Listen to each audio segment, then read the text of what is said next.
Hello YouTubers. In this video we're going to be installing a subwoofer in my 2009 Saab Aero cross-wheel drive. This project is just something to add a little more bass to the car. It already has good bass, but only on certain songs. Like if you play retro songs from the 80s or whatever, there's not a lot of bass. This is just going to help with that effort. The rest of the radio sounds fine. With the Bose CenterPoint. Got no problems with it, except I would like to change it out at some point to get a CarPlay device with a backup camera. That would really be nice, but that's not today's video. Today's video is a subwoofer. So, first thing at the outset, for those that watch these types of videos on radio installs, software subwoofer installs, I am not trying to do a concourse install. I'm not trying to install all sorts of speakers all around the car.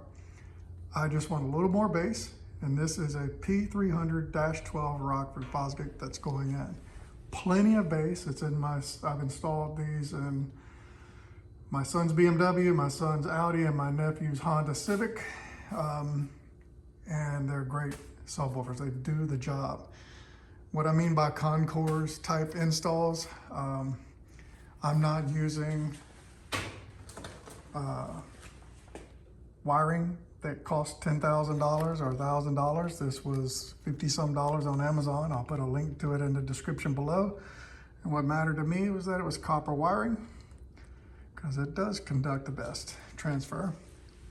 So that's the type of wiring that's going in. We're going to have it hopefully look something like this once it's all wired up. Maybe you'll see a wire or two, but outside of that, it should look as clean as this when we're done. So the first thing I do when I start these projects is I put a battery tender on the front, on the battery, because I'm gonna be in and out of the car a lot and I don't want the battery to die. So why not put the tender on it for the purpose of not having things go dead. Now, let's jump into doing the work. So the next thing I want to do is get whatever I can out of my way. So I've laid the seats down. I don't know if they're going to be in my way yet, but I go ahead and lay them down. And we're going to start the wiring process. The first thing I want to find is a good ground. So around here, that's used for the car, probably for the radio. We could tap into that. Next thing I got to figure out is how am I going to get the power wire back here. I do want to tap into the battery. And I know that there's a grommet. So apologize for not getting a video of this part of it. Anyway. So behind the strut tower here is a grommet hole that feeds wiring into the cabin of the car and the driver's footwell. And what we're going to do is poke a hole through that grommet into the engine bay area, and we're going to fish our wire through. But I don't have a pre-shot of this work. I have me doing the work, so that's why you are going to pick up in the middle. Okay, all I have here is one of those yard flags you can get at any home builder's place. This came from Home Depot. It's just a yard flag, piece of metal, nothing major, no sharp ends. I took that. You can easily get that for $1 or $2. I've seen videos where people have these and they fish that through. That's expensive. This is inexpensive. And so, don't know if it's going to work yet, but show you what we have. Let's get a look. Okay. So I pulled down the panel under the driver's wheel, and there's my wire. There's my piece of metal going through that hole. See it? See it? All I did was push. It's nothing to it. Just push, right? Notice how much room I had left on that pipe, or that rod. And I went looking for it. And here it is, right there. Just look at the draw here. So what I'm going to do is I'm going to bend that, and I'm going to attach my electrical wire to it. This way. So I'm just pausing here real quick because what I've done, and I didn't show this, is I've taken that yard flag rod, metal rod, and I have taped with electrical tape my electrical wire that I'm going to feed and push through the firewall into the engine bay. That's all I'm going to be doing here. So I've just put my rod in, and we're gonna see if we can push through.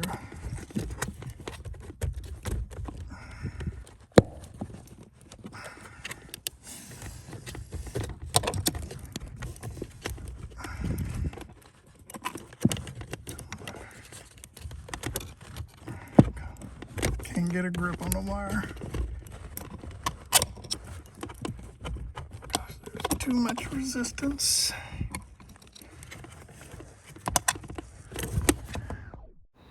So I had stopped recording because I didn't know how long it would take me to fiddle with that little wire to get it through, but it wasn't just a few more seconds that it pushed right through, and we're going to pick up on the other side. All it was perseverance. I stayed with it, kept pushing that rod through, and eventually it went through, no problem. So there she is. Just got a pair of pliers. Remember, I don't have a whole lot of that red wire, so I don't want to pull too far. But I have enough to bring it up to here. Perfect. So now we need to splice into this wire and run it to the back of the car. At the same time, we may as well go ahead and run our volume knob control that will control the intensity of the bass to where we're going to have it in the car. I'm thinking I'm going to put it somewhere near me because I don't like to reach up and touch stuff if I don't have to. So I'm going to probably put it over here. The reason why is if I want it closer, like in the cubby up there, there's already enough wire to run it up underneath the cubby. I won't have to stretch it and bring it over here. So we may as well start with the worst case scenario, which I think is the best case scenario, which is further back. And then we'll route our wire up and down the car along with the power cord at the same time. So for the volume control, got it staged here, just the end of the cable. Got it ran down there. I'll push it back even further later, but it's going down the chase here and it's going up. Excuse me, it's going up that ramp there. And then I pulled it back to here. And what I'm going to do is put it right across this until we get over here. And then I'm going to run it right down with the power wire.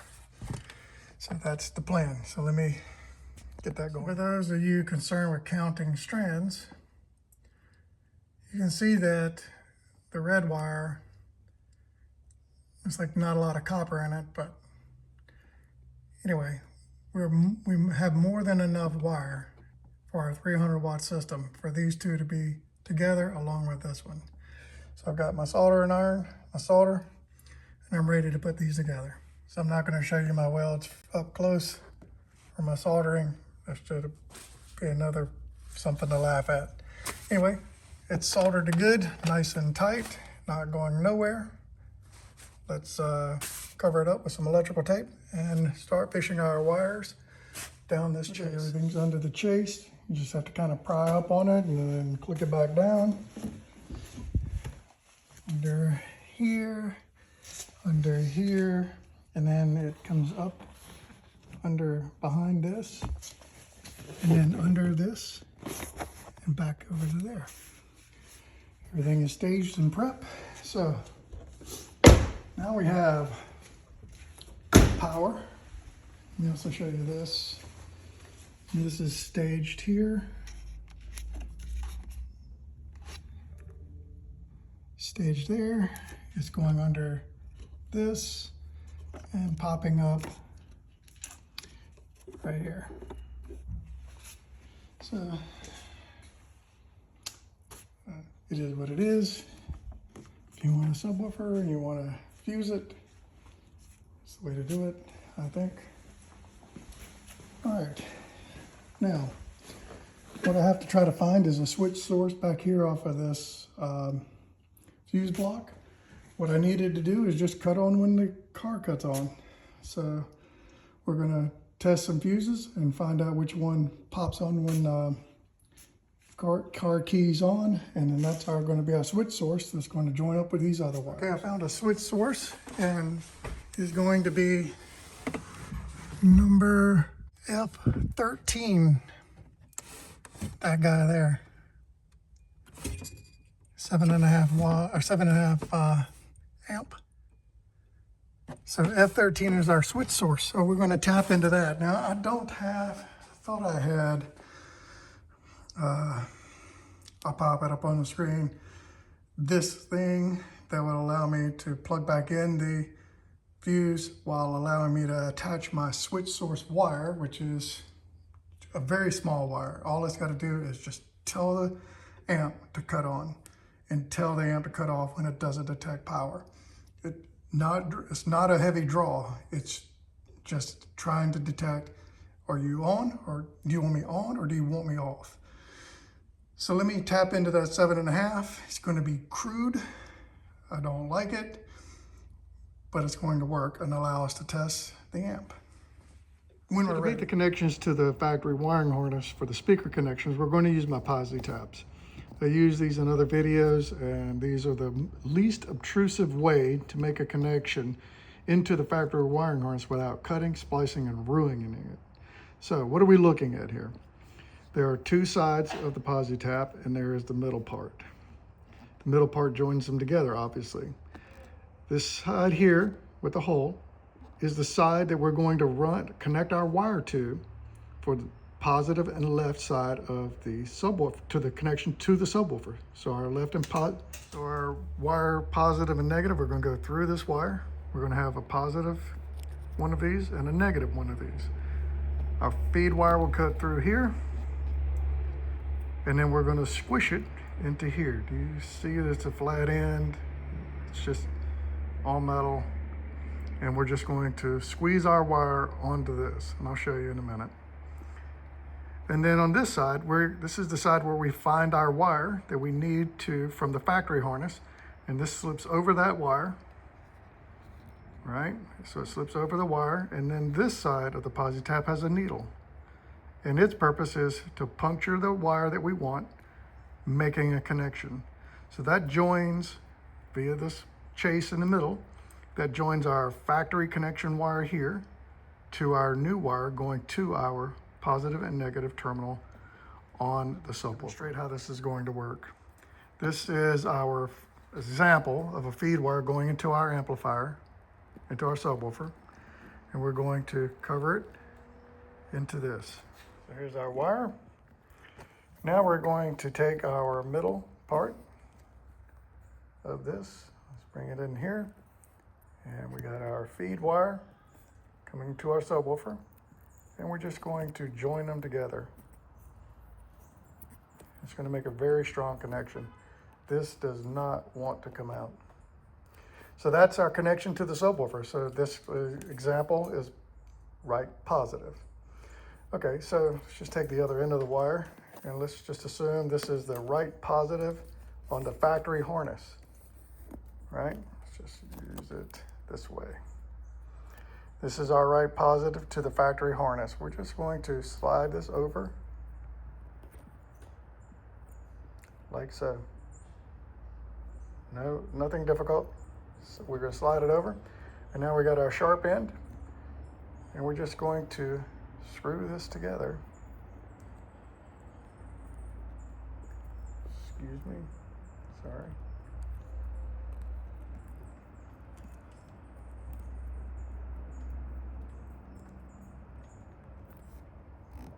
Now we've attached to our factory harness. This side is secure. It's not going anywhere. And then if we ever take this back apart,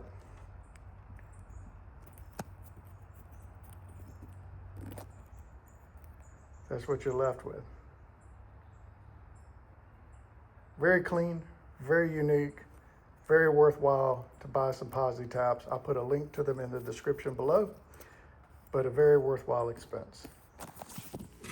So connecting to the switch source was no problem, as you can see in this video.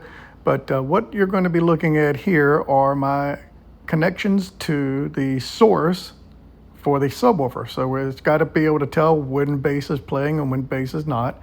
And so what I did was I pulled from the rear channel speakers prior to going into the Bose. So this connection here on the Bose amplifier I unplugged, and it came from the radio. Its source was the radio. So the radio sent front right, front left, rear right, rear left channel speakers to the Bose radio. The Bose then takes that sound and makes its center channel, gives it a specialized audio sound and stuff like that.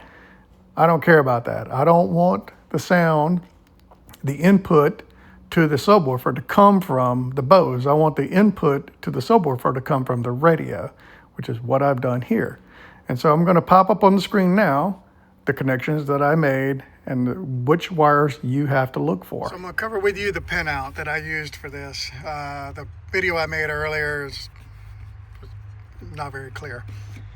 So what we're looking at here are, I got the left wires, the left speakers input into the Bose, because I want to grab the input side of the sound before it gets modified by the Bose amplifier. So the left speakers are green, black, position number 11, and I'll show you a chart in a moment where 11 is, and brown, position number 12 in here, are our positive and negative. So brown is negative, green, black is positive. Position 11 is green, black, position 12 is brown. Now for the right speakers, facing right, that's my way of keeping up with right and left, as it left here to go to the subwoofer. Green and black, white, brown is positive.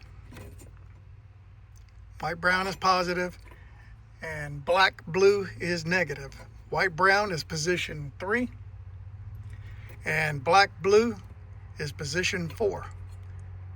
So those are the inputs into the Bose from the head unit in the car. And that's the sound we want. Okay, the wiring is in. Again, it's not pretty, but these are my Posi-Taps. When I undo these, if I ever undo these, you will never know any of this was here. So the next thing I want to do is run my wires. So everything to this point has been really a proof of concept approach to this. I'm hooking these wires up. I'm not beautifying the nest there. I'm not beautifying the nest here. Once it's in place, then I'll circle back, cut the wires to length, tighten it up, but allowing me some room that if I have to move it to get around it or to take it out, it can easily be done. Same thing on the front. I've hooked up the wire. It is not permanent. Will be. I'll get a connector for that. I will go out and get that. I'll straighten that up perpendicular. All right. Let's cut the switch on. See, we have juice.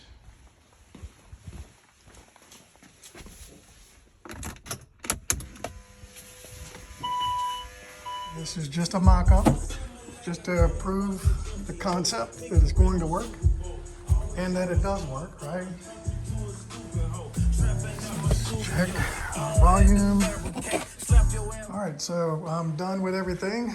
Cleaned up my mess as best as I can. Let's review what we have. We have a light or a torch if you're across the pond. So there's this speaker. I could have put it over here on this side, and that would have hidden all the wires, but I'm thinking about balance and weight, and so I decided to put it on this side of the car. No other reason than I already sit on this side of the car. There's nothing on this side. I'll put it over here. So let's talk about our wiring. As you know, we did our left rights right here. Everything is in place and they are correct, as I've already tested everything before I button it all up. So that was correct. I still got to get, I was just at the auto parts store. Anyway, I want to get a proper connection for this. That's not proper. It works, but it's not proper. And then I had the ground here, and that is not a good ground. It kept fluctuating, would pop in and out. That tells me, especially because I was reading that it was 13.8 volts, constant. The voltage wasn't dropping, and yet the speaker was dropping in and out. So I changed the ground cord to a white copper, and I plugged it in here to a body ground. And no problems after doing that. So it comes on and off like it's supposed to. That is done, except that one fuse. I also fixed this so that it doesn't rattle, because I'm gonna try to see if I can rattle it. Everything's buttoned up in here. Everything's nice and neat. Everything's following how it's supposed to be. And then the volume control is just sitting there. It's not how I want it. Eventually, ultimately, it's going to be double-sided sticky tape applied to it and sitting somewhere in that general vicinity, probably just forward of the emergency brake. Otherwise, I may put it on the other side over there. But that's to be determined. That does not affect you guys in how to make this thing work. How to plug up a subwoofer to a Bose CenterPoint factory system and make it work. Here we got our amp, get our fuse in. Everything looks good and Gucci. And we are plugged in there under the battery. Properly connected. That's what I went out and got earlier at the parts store, was a connection for that. Everything else is right. Anyway, there's no hissing, there's no anything going on, so it's hooked up perfectly. Again, I was not trying to do a concourse style installation. Do it the way I want it. This is not my first rodeo hooking up radios and subwoofers, but it's good enough for my level of cost, which was the cost of the subwoofer and some wires that you saw earlier. Outside of that, not much into this. Anybody can do it. Buy a Home Depot or Lowe's yard flag for your irrigation system thing. That's all I bought, or that's all I had. It poked a hole just fine going that way, and yeah, everything worked out like I wanted. Now, how long did this take? This took me 6 hours, but I had to fix a ground problem. I was dicking around with that for an hour and a half. Got that situated. Went to the parts store, got the connector for the battery, and then I had to figure everything else out. So you don't have to do that. If I were you, knowing what I know, I would say this job would probably take you 3 hours. Just because there's basic tools, and I've already told you where everything goes and everything hooks up. I've already tested it. So YouTubers, if you like the video, like the video.